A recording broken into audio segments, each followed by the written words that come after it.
Assalamualaikum warahmatullahi wabarakatuh. Saya Yori Anjas dari kelompok 3 Prodi PGSD MK Psikologi Belajar. Di sini saya dengan rekan-rekan saya ingin menjelaskan tentang makalah yang kami buat kemarin. Di sini ada saya sendiri Yori Anjas dan teman saya Rahmat Tala dan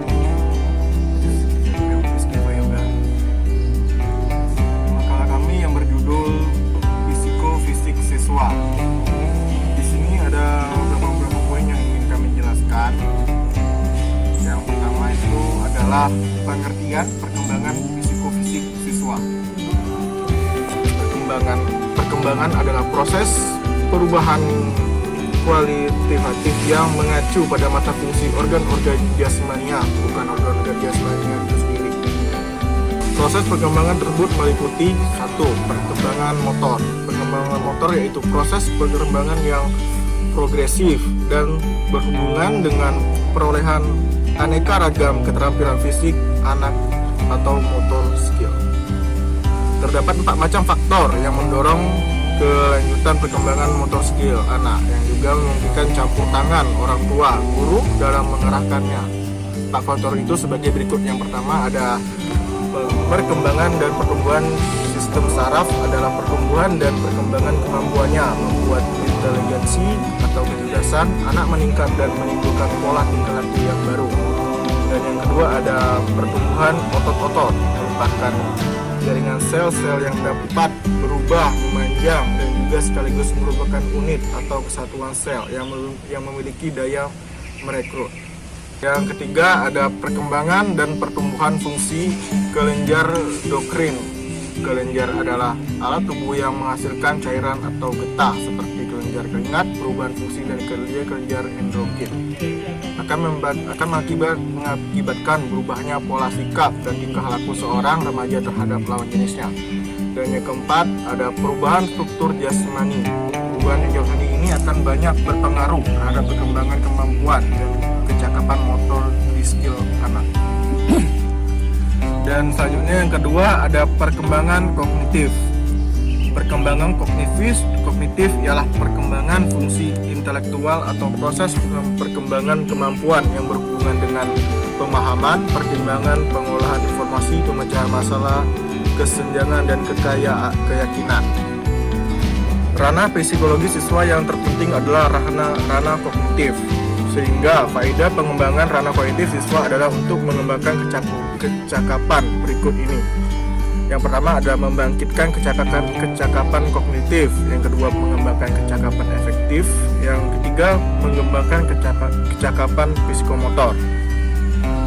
Ada 3 aspek perkembangan intelektual yaitu struktur, isi, fungsi. Struktur atau skemata merupakan organisasi mental tingkat yang berbagi pada individu yang berinteraksi dengan lingkungannya. Isi merupakan pola perilaku khas anak yang tercermin pada responnya terhadap berbagai masalah atau situasi yang dihadapi. Dan yang selanjutnya fungsi merupakan cara yang digunakan organisme untuk membuat kemajuan intelektual.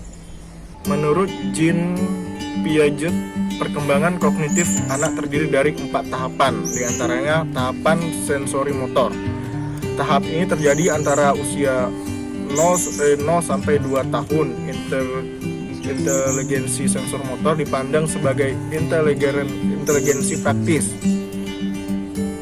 Anak pada usia ini belajar bagaimana mengikuti dunia kebendaan secara praktis dan belajar menimbulkan efek tertentu tanpa memahami apa yang sedang mereka perbuat, kecuali hanya mencari cara melakukan perbuatan tersebut. Yang kedua ada tahap pre-operasional. Periode ini terjadi pada usia 2-7 tahun. Pada tahapan ini anak sudah memiliki kesadaran akan tetap aksinya yang harus ada dan biasanya ada. Yang ketiga ada tahap konkret operasional. Tahapan ini terjadi pada 7-11 tahun. Dalam tahapan ini seorang anak memperoleh kemampuan yang disebut System of Operations, satuan langkah berpikir. Dan yang selanjutnya ada tahap formal operasional. Usia tahapan ini adalah 11 sampai 15 tahun. Pada tahap ini seorang remaja memiliki kemampuan yang mengkoordinasikan baik secara serentak maupun berurutan dua ragam kemampuan kognitifnya. Dan selanjutnya akan dijelaskan oleh rekan saya Rizky Fayoga. Baiklah, saya akan melanjutkan dari penjelasan dari Dorian Jas. 3. Pengembangan sosial atau moral. Pengembangan sosial adalah moral, yaitu proses pengembangan mental yang berhubung dengan perubahan-perubahan cara anak dalam komunikasi dengan objek atau lain, baik sebagai individu maupun sebagai kelompok. Perkembangan sosial merupakan pengembangan kepribadian siswa selaku seorang anggota masyarakat dalam berhubungan dengan orang lain. Manusia adalah makhluk sosial. Tanpa dengan masyarakat, dia tidak dapat mengembangkan kemampuan-kemampuannya.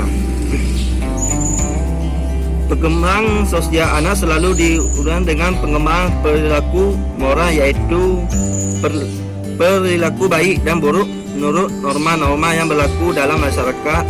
Perkembangan moral versi Piaget dan Colbert adalah teori Piaget. Piaget menyatakan bahwa kendaraan moral anak mengalami perkembangannya dari suatu tahap yang lebih tinggi. Teori Colbert kemudian mampu mengidentifikasi 6 tahap dalam moral rasional yang kemudian dibagi dalam 3 taraf. 1. Taraf para konvensional. Ketika manusia berbeda dalam fase perkembangan penyuanan usia 4 atau 10 tahun, yang belum menganggap moral sebagai kesempatan tradisi sosial. 2. Taraf konvensional converse level.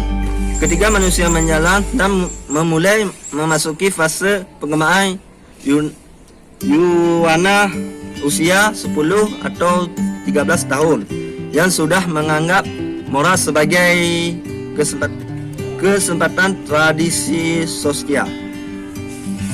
Selanjutnya akan dibaca oleh Rahmat Tala. Oke.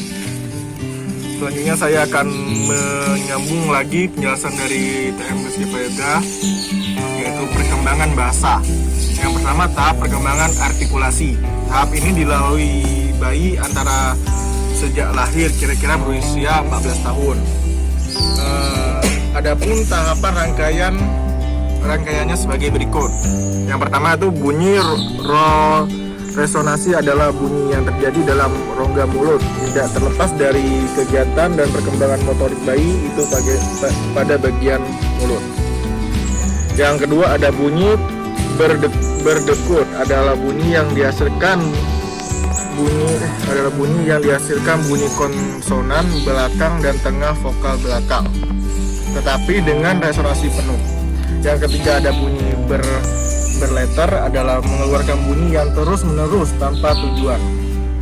Yang keempat ada bunyi berteler ulang, adalah konsonan yang mula-mula dapat diucapkan, adalah bunyi labial P dan B.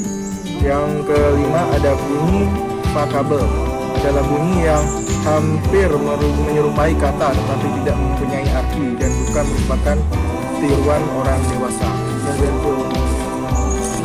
Dan selanjutnya yang terakhir adalah perkembangan sosio-emosional siswa. Berasal dari bahasa Latin